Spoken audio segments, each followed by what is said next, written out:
Hey everyone, welcome back to Crypto City. Thank you for joining us tonight on your Monday night. We have a really incredible guest tonight. I can't wait to share her artwork with you, but before we get to her, I do have a few little news bits I wanted to share.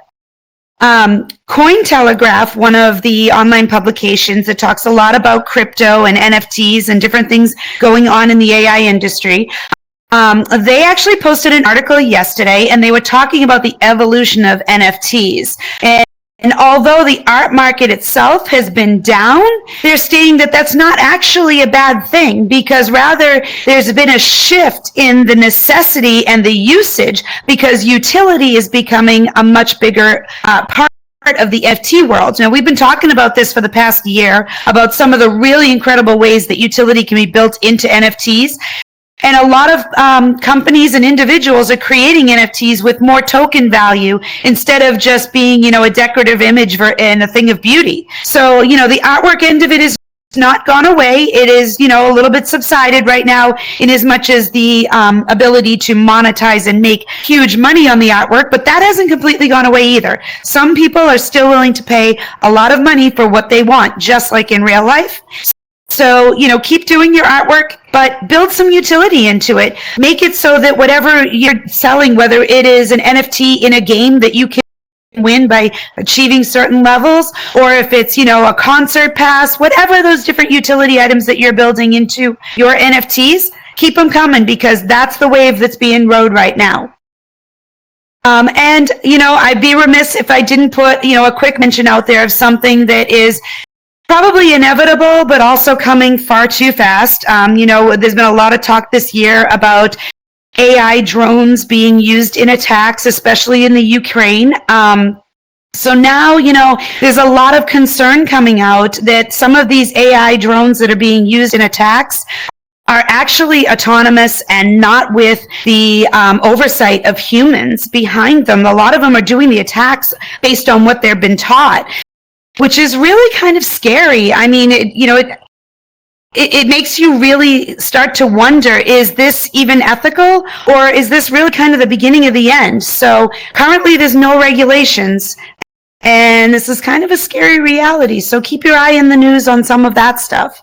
But in better and more local news, last week's Crypto City Prompt Engineering episode was really well met by the audience, but it also made us realize just how much more there is to touch on, even at the basic level. So we're bringing you part 2, beginning of next month, with one of our community tech enthusiasts, Meta Day. So please, stay tuned, watch the schedule. It's something you'll definitely want to come see.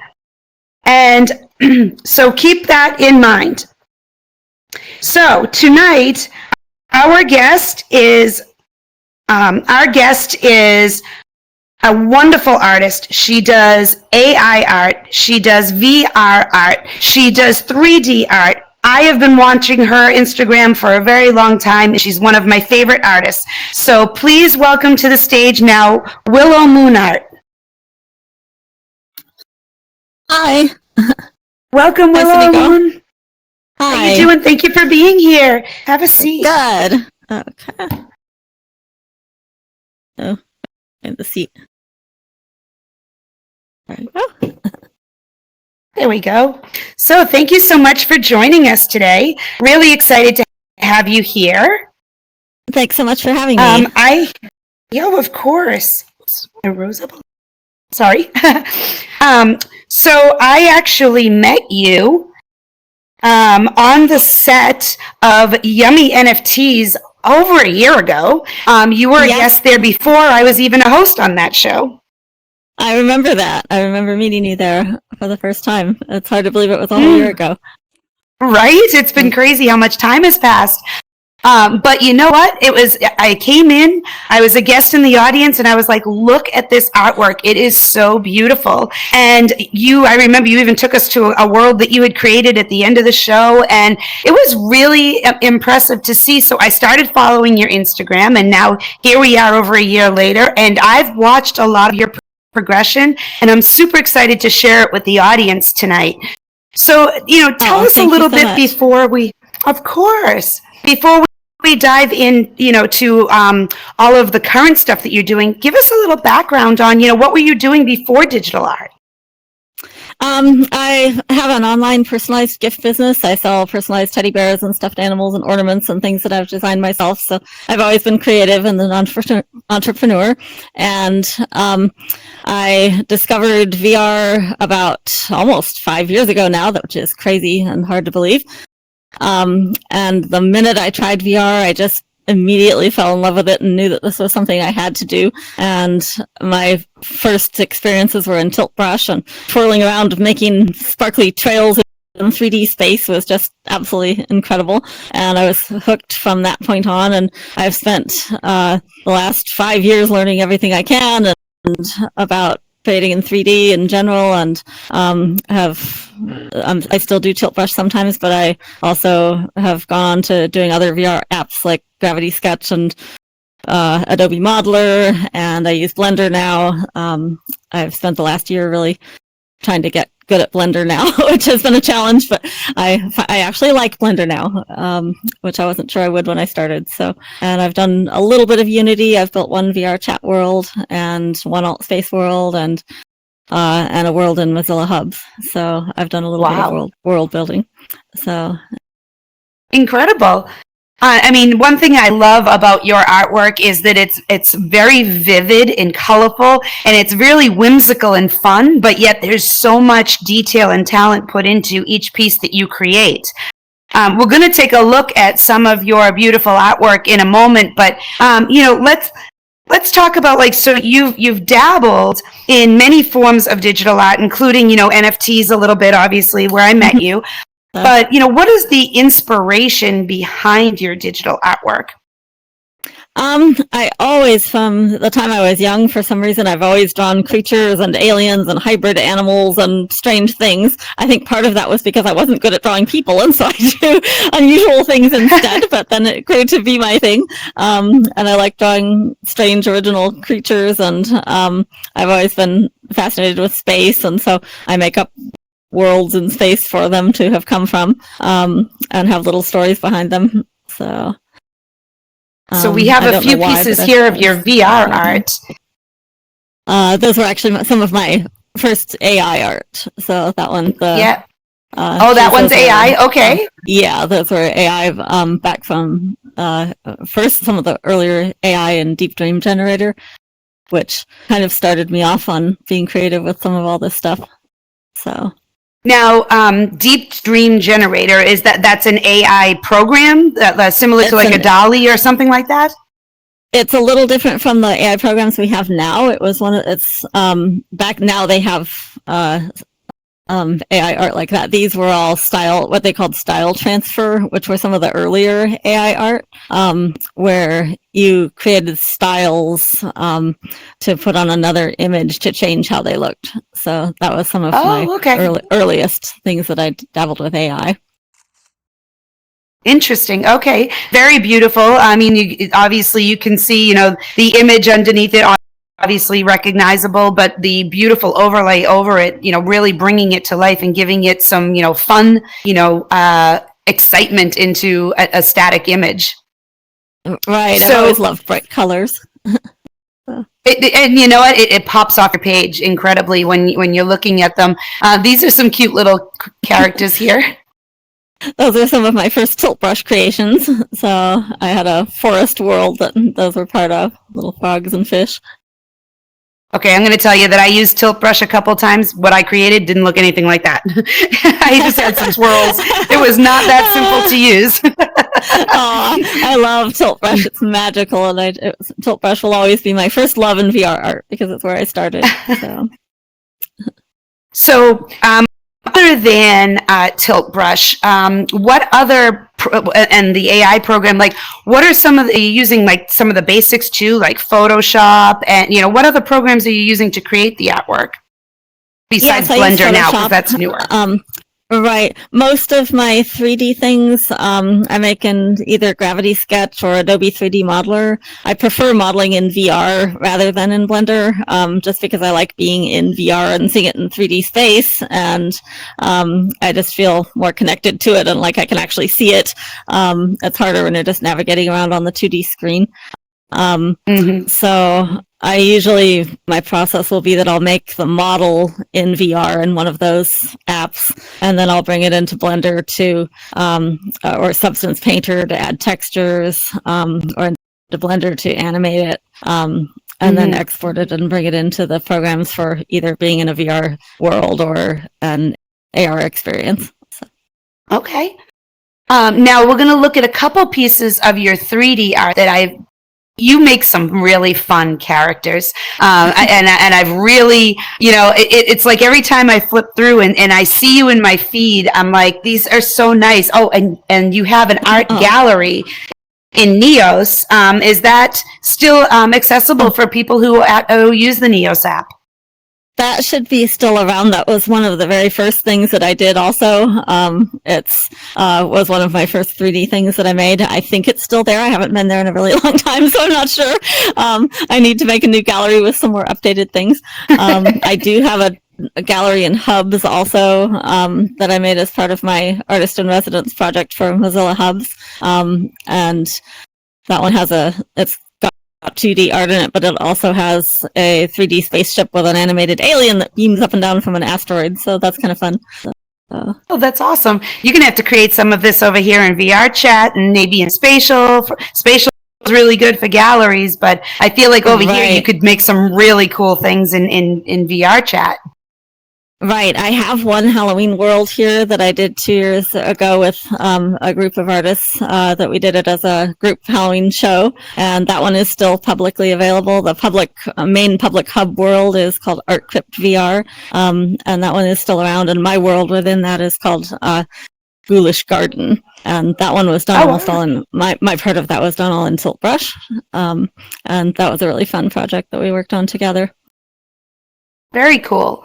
Well, let's take a look at a couple of these 3D ones from your Instagram, because that's, where most people can see your art easily. Here's one of my favorites, Snurtle the Turtle. Look how cool this little character is. Now, if we go, and this is Fizopti, another one of my favorite characters, but we should be able to bring this up so we can show the audience like the actual motion of it. It's pretty incredible. Okay, so I'll be able to bring it up on Instagram. Yeah, I think we might be able to paste the link into Instagram, maybe, if the link itself is not working. But let's talk while she's trying to bring that up. Sure. I mean, this character, it's fun. It's beautiful. Is it, is this something that you just woke up one day and was like, hey, Snurtle the Turtle, it kind of rhymes like Dr. Seuss. Let me see what I can come up with. Where did this come from? I often have no idea what I'm going to make when I go into VR. Sometimes I have an idea, but other times I don't. This particular one, I had bought a set of animation base movements for animals that were non-humanoid, because most of the ones that exist out there are for humanoid characters, and one of them was a snail character, and I wanted to make something that I could use with that animation movement. And my creature turned out to be kind of too different from the snail, and it didn't work very well with the movement. I had a really hard time getting it to work, but I finally got him to walk. But I'll often go in kind of just with a general idea of, like, I'm going to make something sort of snail-like or sort of giraffe-like or something, and or kind of like a dragon, and then I just play around with the sculpting and see what happens, and I get all these weird creatures. So we get a snail turtle, a snurtle. You get a snail turtle, yep. I love it. That's so funny. I think I was highly influenced by Dr. Seuss at some point in my life. Oh my God, that's too funny.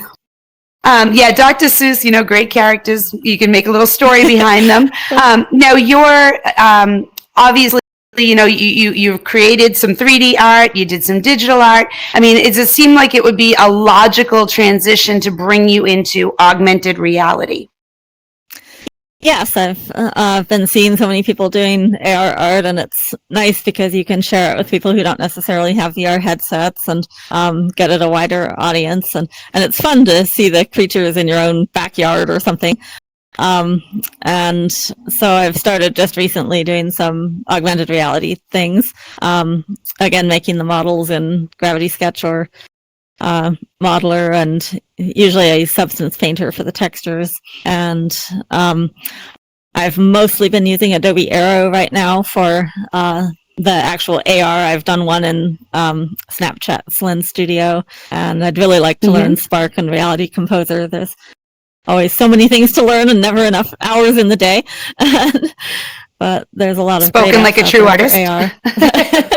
Yeah. So, but there's lots of great AR apps out there. So now, with the AR element, I mean, obviously, I think some of the first times that people heard about AR, being something usable for them was like Pokemon Go, things like that, where, right. And now we're starting to see a lot of big brands using AR, whether it's like Nike with their sneakers and doing the, augmented reality, so you could actually see things on you in like jewelry stores. There's lots of different ways that AR is being used out there. But I mean, for the pieces that you're creating right now, they're more like for entertainment value. Right. And hopefully we can get the screen back up so that we can take a look and see some of the actual ones that you've posted on your Instagram. But so I know one of the pieces you had posted, you actually had a link on so that people could go in and download it and use it themselves, because I actually did go in and do that. So right. How is it that you're creating these and putting them out there to the public? Is it something that, are there just apps that are available to anyone in here who might want to create something like that? Or is it, are these more specialized apps that you're, purchasing, investing in, so then you're going to sell these augmented reality items, or maybe turn them into a game or something like that? What's your goal with that? Right now, I've just been doing it as a hobby and passion, and I would love to eventually find a way to monetize. I have been trying to work towards finding a way to do that, but don't quite know what that's going to look like yet. But the apps that I've been using right now are mostly free apps. I do have some paid subscriptions to certain things, but Adobe Aero is free, and anyone can download it and view the pieces for if you have a link like that. Also, Snapchat is free, so you can use Lens Studio for free and see things in Snapchat. So I've mostly to this point been using the ones that can be viewed for free.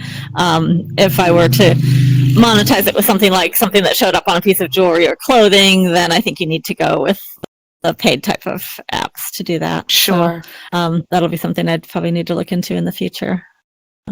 Well, we just saw your dragon, and we saw your scarecrow. Now we're looking at your dragonfly sitting in the water. Good. I mean, these are actually your backyard, or a yard near you that you're actually doing. Yep, the dragon is in my backyard, and that guy with the walking around, the one eyeballed creature walking around that's in the backyard. So I have a lot of strange creatures in my backyard. I mean, when I saw these, I was laughing. I was like, I think you need to move, because I'm not sure what's going on out there in your backyard. I think a UFO must have crashed somewhere in the neighborhood, because I keep getting all these weird critters in the backyard. So, and all kinds of strange things out there. So. I feel like you're even these little characters, the dragon and everything, that these would be so much fun for kids to, download and use. And something that's, I mean, I hate to use the word, but for all the VR stuff that's out there right now, this is stuff that's wholesome, that anybody can play with this. You don't have to worry about the restrictions of be like, well, I don't want my kid to see this. And, I feel like you could make a nice little collection and market that out to people. I'd love to. I'd love to figure out a way to market that and do that. It would be great. And a group of artists, we are having an augmented reality Halloween art show that's going to be taking place in San Diego, but we're also going to share the links to the pieces to be seen elsewhere too. It's going to be called Phantom Gallery, and will take place. It'll be available starting the weekend right before Halloween in Old Town San Diego, and there will be QR codes, and we're using geolocated art, which means that you get a QR code and then you go to look for it in a certain area. We're going to have a map showing where to go, and then you can go and look for it in that actual area. So that's pretty cool, and a new kind of a thing that can be happening where artists from all over the world, because we don't all live in San Diego, can place our art there in this location and have a show. So it's kind of a cool concept. So I think that's going to be fun, and we're going to make the QR codes available so that people can see them at home too, since obviously not everybody will be able to go to that location. So. Oh, that's amazing. That's really fun. We actually have, an artist here in our audience right now. Hey, Troy, how you doing? I think that kind of bringing people together in different areas to exhibit their artwork is, that is exciting. That's fun because, with the codes, like you're saying, to be able to walk into an arena or an area in San Diego and see artwork from not only the locals, but also people across the country somewhere else, right. exhibiting there without having to get on a plane and go all the way out there, all the expenses that occur with it. You cut down the overhead, and yet you make an even more exciting experience. That's fun. And you could even market it like, I can see scavenger hunts being done like this, for that's entertainment one thing we were talking purposes. about. So it was something we were talking about and trying to get businesses interested and sponsorships or something to help keep it going, because you could have the same show going on in multiple cities all at the same time. And once it's all set up, people don't have to actually be there to run it or anything, because it's all set up and already there, and an experience that people can just go and have. So it's kind of fun. So sort of like the hunting for Pokemon. Finding and I could see that. That would be wonderful. Yeah, so I think that has a lot of potential. So I'm excited to see where we go with that. So then the next step would be you'd have your art gallery, your exhibit being shown. You'd have headsets available so that you could holoport in and be able to talk to, people who are at the show who want to learn more from the artist. That would be really cool. Exciting. That would be really great. So yeah, I look forward to all that the future of all this technology is bringing, because it's exciting times to be an artist with all of this available. I couldn't agree with you more. I think it's exciting. I see all the work that you're doing. I can see all the different avenues that this could potentially go into. What's your ultimate goal? Obviously to share your artwork, but what would be your ultimate goal here? Do you think that this would become something you hope to, monetize and grow with, or is this just something that is such a passion for you that you just want to be able to share in as many mediums as possible? I would love to monetize it. I could really use the money, and I would love to monetize it. I don't want to lose my passion for it and make it just a job, though. So I kind of want to find a balance where I make some money from it, but still get to make the things that I enjoy making and create the kind of things that I like creating. So that's kind of what I haven't quite figured out where to go with it yet. But I keep trying every new thing that's out there, and eventually the right thing will fit that will hopefully monetize it a little bit too. So do you have a sneak peek onto any new characters that might be coming forward?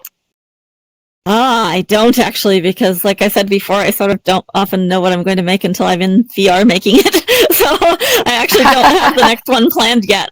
And so I'm not exactly sure. I have been learning fluid simulations in Blender, so it'll probably be someone else walking in water or fluid or something of some sort, because the fluid simulations in Blender are really fun. So it'll probably be some kind of water creature. So. Oh, I can't wait to see that. I did see your latest fluid creation with the yellow and blue in the little spiral there. That was cool. Mm-hmm. So very cool. So next time I'll add a creature to it. So and that other one or two before that, there's the monster that's kind of walking through the sort of murky water in the cave one. I don't know if you saw that one. So that was a fun one too. So for any of you who are not currently following Willowmoon Art on Instagram, please go on, do yourself the favor, and and follow her now. So she puts out stuff that's usually weekly, right, on your Instagram, Yeah, and it will definitely weekly. bring a smile. It will bring a smile to your face. So occasionally I skip a week, but usually I try and do weekly. So. Very cool. Now, do you think you'll get back to potentially building worlds again? I would like to. I would really like to. I enjoyed building that world in Hubs, and I would really like to get back into building in VR chat. So I'll probably build in one of those two places. I'm not sure exactly. I have big, grand ideas that for building some kind of a planet with a lot of my characters and creatures in it. My problem is always trying to keep the detail from making it too high poly and too hard for people to see, because a lot of my stuff tends to be pretty big and polygon wise and file size. So that's always a challenge for me to try and keep it down. But I learned a lot about that in my Hubs residency, so I've improved on that to some degree. So I've got to get back into Unity. It's been a while since I used Unity for my last VR chat world, and they've changed a lot of things. So I have a little bit of learning to do there to get back into it again. But yes, I would like to build another VR chat world. So hopefully, maybe in the next year, I'll get something else new built in here. Maybe a great planet with lots of creatures in it. So.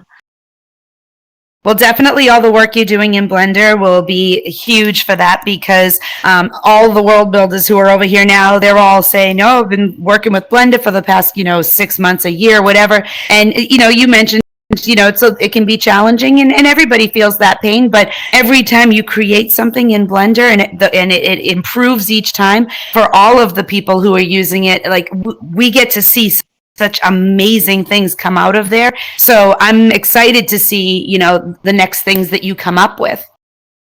Oh, thanks. Yeah, Blender is really incredible. And the funny thing was, I dragged my feet forever about learning Blender. I was so afraid of it. I didn't think I could learn it. And I was doing crazy things like using 9 different apps to do things to avoid having to use Blender. And I finally realized, okay, everything ultimately comes back to Blender in the end, and I need to learn it. And so I've spent this past year really working on trying to learn as much as I can about Blender, and I actually really like Blender now. So I got over my initial fear of it, and it can do so many amazing things. I've only barely begun to learn all the things it can do. So now I need to get back to Unity also, because that was another one I did a little bit with and then kind of got away from. So, and that Unity can also do amazing things like build VR chat worlds. So I've got to get back to all of that. So that's the future plan for the coming year. Very cool. So just a random question, outside of artwork and world building in the typical, stuff that we see here in Web3 in the Metaverse, is there any other aspect of Web3 that's ever been interested to you that you might want to get into at some point? Oh, that's a good question. I don't know. There's so many new things happening every day, and I like to try everything. And I tend to see, that's another thing that happens to me, is I get a bit distracted because I see all these new apps, and I'll be working on something and then I go, ooh, there's another cool new thing. I have to try that. And I go try that. And so I know a little bit about a lot of things, and but I need to focus on probably just a few things to try and master them more. But there's so many different aspects of Web3. It's also exciting. I just can't wait to see what the future brings. And between all of it, it's amazing when you think about it and how far it's come just in the past few years.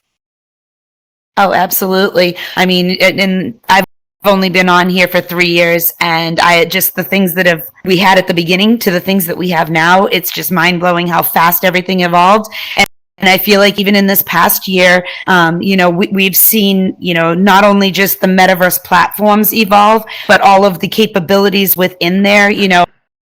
Each program is, they're improving all of the experiences. They're adding new things. One program has this one doesn't have it. They're adopting it and moving forward. VR chat, Horizon Worlds, they're, going mobile. They're making themselves more accessible to everyone. I mean, I wouldn't be surprised if, this time next year, walking around in a VR chat world of yours where we're actually able to interact on an AI level with those characters that you're creating.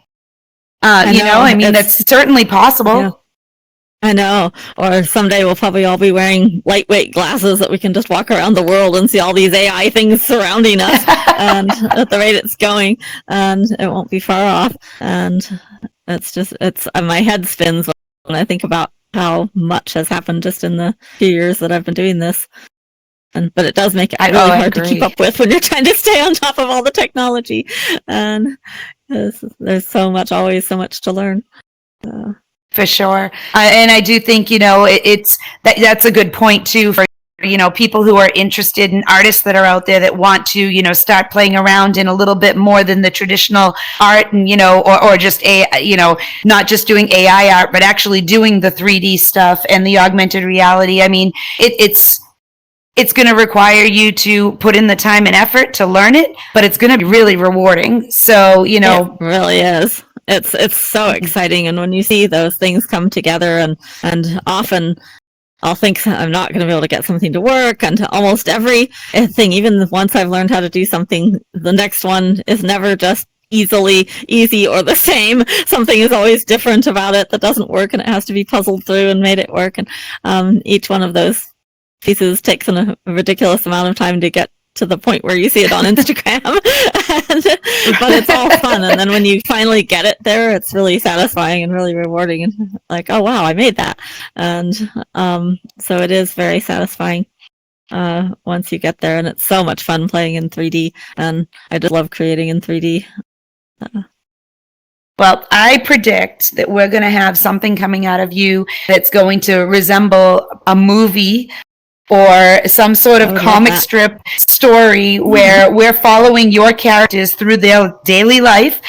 And, whether it's its own private Instagram or a YouTube channel, I can see that happening, because there's definitely the story behind your characters, like the little ones that you write up, the blurbs. I can see that evolving into something far more interesting.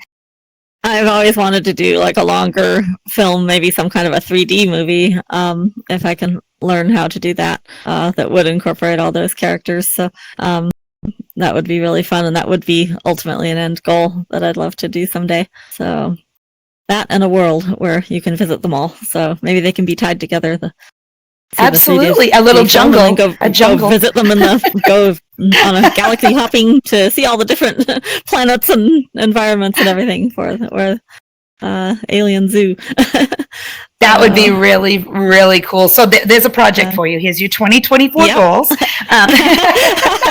That one might be 2030. May take a while to get to that point, but hopefully one day. Got to start somewhere. Yep. One creature at a time. Love it. Absolutely. Well, I really appreciate you coming on here to share your work with us. Like I said, if you're not following, please go on, follow at Willowmoon Art on Instagram. And, you'll have a smile when artwork pops up on your feed. Thank you for coming and joining us tonight. And, it's always a pleasure to talk with you and to see your work. Thanks so much. And I want to thank all of you, of course, and thank all of you for joining us tonight.